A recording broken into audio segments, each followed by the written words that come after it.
And the best part, Odoo is more than just an accounting tool. It's an all-in-one business management software with 45 plus applications that scale as your business grows. And you can get the whole suite for 580 rupees per month per user. So check out Odoo from the link in the description. Now back to our video.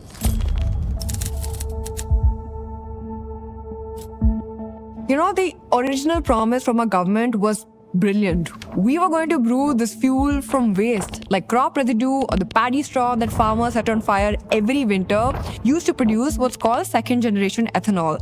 Now that way, ethanol wouldn't compete with other food crops for land use, and no extra water would have been wasted either for it. But that promise has almost entirely failed to materialize.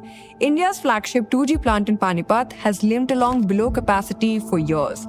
We hit a 20% target with essentially zero contribution from the clean version. So let me show you where our ethanol is actually coming from, because therein lie the many issues.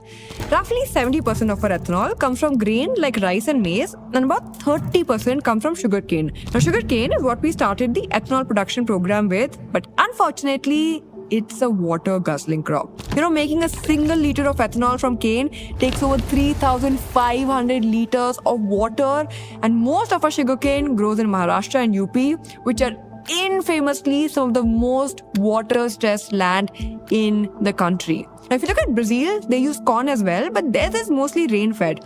Our canes drink up the groundwater of an area where there's barely any left.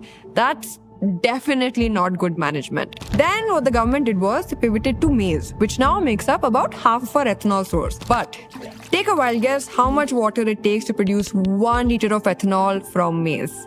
It's 4,500 liters. But as the demand for maize increased, its price also jumped from 15,000 to 25,000 per ton. Now, we used to be a maize exporter, but now we are tipping into being net importers.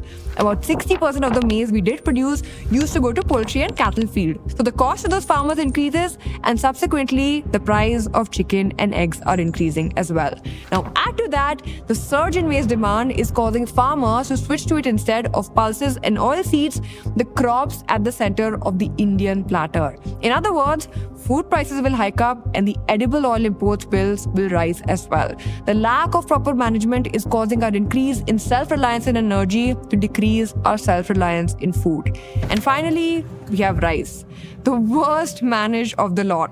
So the FCI has its own food stockpile, which it buys in order to feed the poor people of the country.